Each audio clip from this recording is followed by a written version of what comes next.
Hello and welcome to YNWA Transfer News, your ultimate source for all Liverpool FC transfer news. Our first news is this. Liverpool identifies Marc Guéhi transfer alternative in similar scenario. Liverpool is reportedly eyeing Bayern Munich's Dayot Upamecano as a potential alternative to Marc Guéhi. The Reds' attempt to secure Guéhi fell through on transfer deadline day, with Crystal Palace chairman Steve Parish abruptly canceling the deal. The $35 million, 46.8 knots move's collapse left Guéhi fuming, and he is set to depart from Palace in 2025, either on a free transfer in the summer or for a fee in January. Despite the setback, Liverpool remains the front-runner to sign the England international, with Arne Slot eager to bolster his defensive options following Virgil van Dijk and Ibrahima Konate, particularly after Giovanni Leone's ACL injury.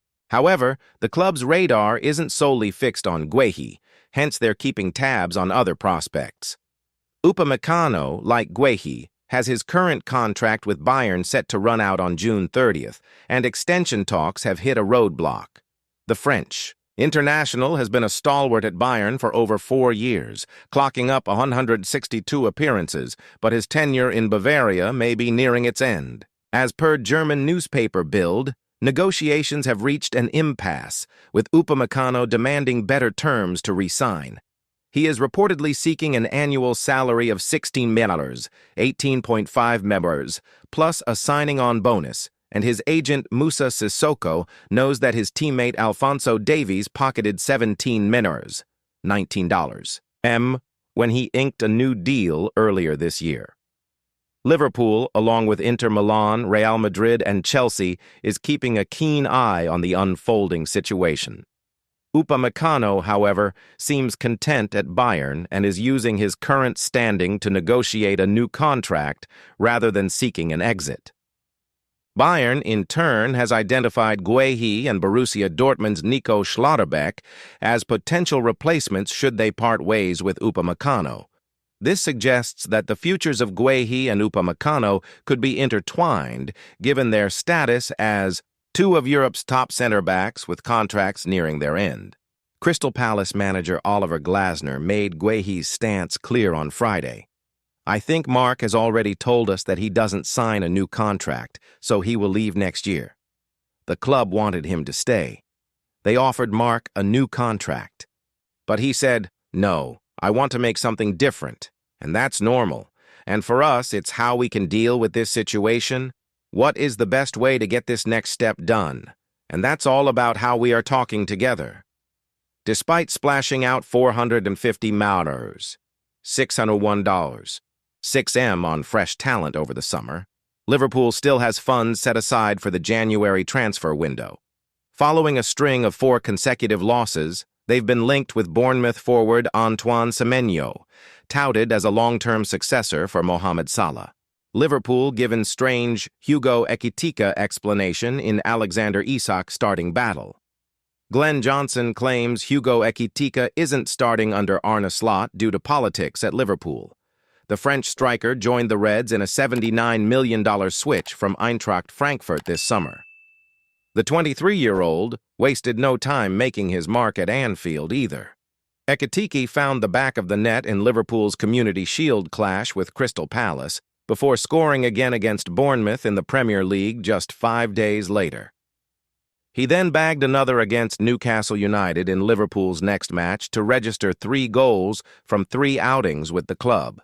However, when Alexander Isak completed his 125-meter switch from the Magpies on deadline day, Ekitike's spot in the team came under scrutiny, considering he had mainly been deployed as a center forward. While the summer arrival succeeded in retaining his spot in the starting 11 through September, he has lately been relegated to the substitutes bench, with Isak spearheading the attack instead. For perspective, Ekitike was limited to just 16 minutes in Liverpool's 2-1 reverse against Chelsea and 28 minutes in the club's Northwest Derby defeat on Sunday. And according to Johnson, it's the politics surrounding Isak's hefty transfer fee which are now restricting Ekitike's playing time at present. Speaking to Odds, the former Liverpool player said, "I think Isak and Ekitike can coexist in the same starting 11. I think they're totally different players. Of course, Isak is going to come in with the business they put behind that deal to happen. Isak comes in as the record signing, and he's going to have to play. But at the same time, he needs to live up to his reputation and the fee. Ekitike, for me, he should be starting every game. Politically, he can't right now because of the business they've done. Isak has to start. At the same time, you have to be ruthless and win games. If that's the best player, regardless of being a record signing, he needs to play. And if they can work round it and play them together, that's what you sign both for. I think they can. It's still early days. Isak is a proper striker. He's not the best footballer in terms of dropping back and all that. He's just a goal-scoring machine. Ekitike can drop back. So as long as they can work together, in time, it can come good. But for me, if I was Ekitike right now, I'd be fuming. While Ekitike can also feature out wide, the issue is that Cody Gakpo has been virtually unstoppable for the Reds lately. And despite Mohamed Salah's surprising struggles this season, Slot might be reluctant to drop the Egyptian considering his vast experience and moments of pure magic. As fans eagerly await Slot's team selection for the upcoming Champions League clash against Eintracht Frankfurt on Wednesday evening, Ekitike is undoubtedly chomping at the bit to face his old club. However, Isak will also be keen to find form, with his only goal since joining Liverpool coming in a Carabao Cup match against Southampton. Slot will be desperate to end a dreadful 4-match losing streak when his side lands at Deutsche Bank Park. The Reds have suffered a series of setbacks, including a 2-1 defeat to Crystal Palace, a 1-0 Champions League loss to Galatasaray, and a 2-1 defeat by Chelsea before the October international break.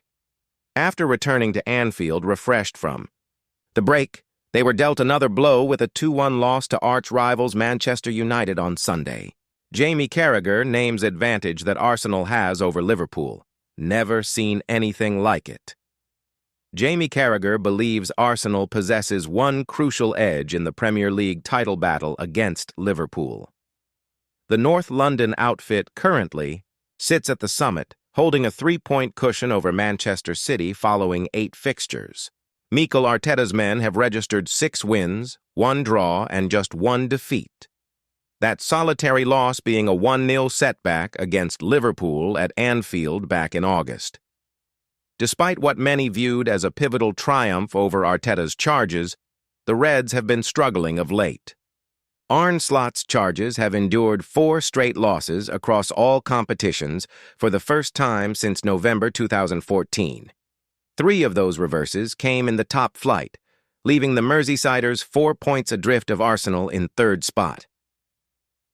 Former Liverpool centre-back Carragher has offered his thoughts on what makes Arsenal such a formidable adversary, emphasizing their menace from set pieces. Arteta's outfit has built a fearsome reputation for their excellence from dead-ball scenarios, with 8 of their league strikes this campaign stemming from either corners or free kicks. I'm a Liverpool supporter. I'm watching Arsenal, and every time they get a corner, my head is in my hands, he said on the Sky Sports Premier League podcast. I've never seen anything like this before in football. I think the whole football world feel every time they get a corner, they're going to score a goal. Arsenal's set-piece specialist, Nicholas Jover, has built an outstanding reputation since joining the North London club. The Frenchman, who previously refined his expertise at Manchester City, is a recognizable figure on the touchline, passionately directing players during matches. "We want to be the kings of everything," Mikel Arteta said. "Set pieces, the best in the world. High press, the best in the world. In open spaces, the best in the world. The best atmosphere in the stadium, and the best at everything. We want to be the best at everything. We want to have the best academy, be the best at player development, recruit the best players, best coaches. That's the aim." Arteta's team currently occupies joint first position in the Champions League group phase, standings alongside defending champions Paris Saint-Germain and last year's runners-up Inter Milan. Carragher was thoroughly impressed by Their dominant 4-0 thrashing of Atletico Madrid on Tuesday and has completely changed his assessment of their European chances following last season's semi-final run.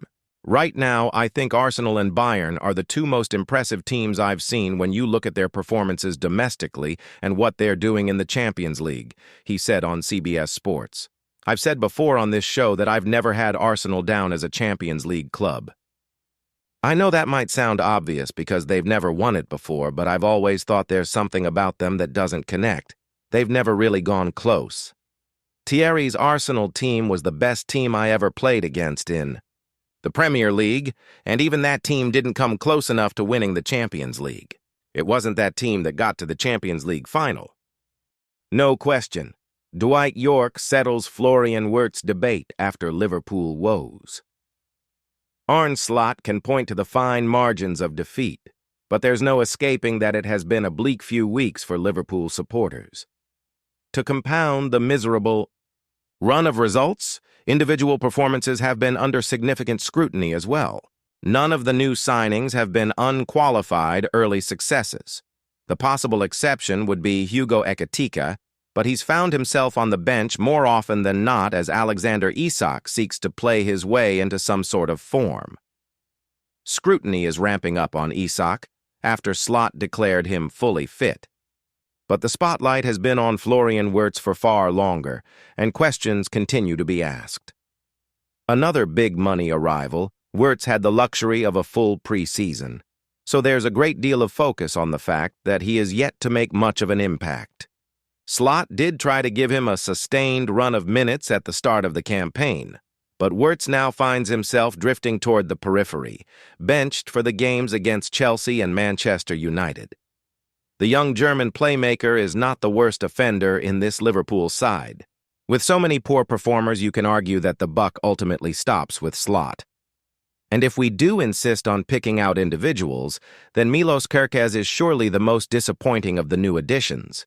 Wirtz can count himself unlucky to be bombed out of the side when Slot insists on persisting with the Hungarian at the expense of Andy Robertson, who is far superior based on what we have seen from the pair of them so far this season. Even so, the fact remains that Wirtz arrived with a big price tag and big expectations, and it does not reflect well on him that Slot's biggest complaint at the start of the campaign is that Liverpool has been unable to find a way through deep defensive lines. So far, there has been no return on the substantial investment.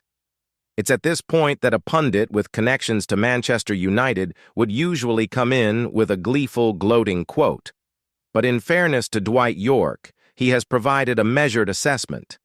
I wouldn't go so far as to say Florian Wirtz has unbalanced Liverpool's midfield, but it's clear to see things haven't quite worked for him yet, said former Man United striker Yorke, speaking to Escapist magazine.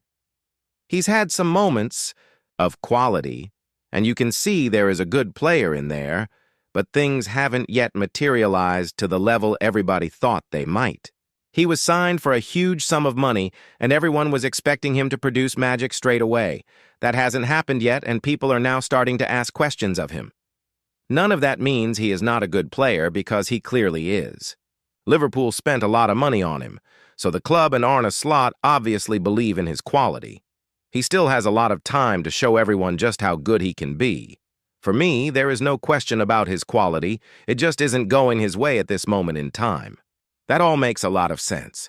Indeed, Wirtz showed glimpses of what he is all about when he was introduced from the bench against Man United, elevating the team's overall level, albeit still not to an acceptable standard.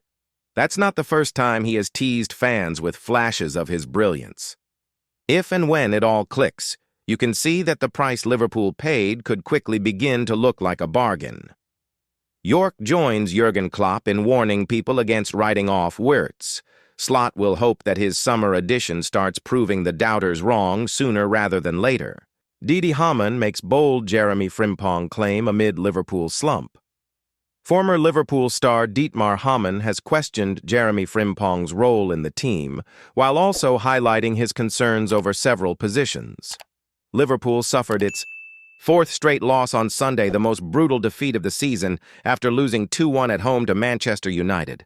After winning the Premier League title in his debut season, early pressure is starting to mount on head coach Arne Slot.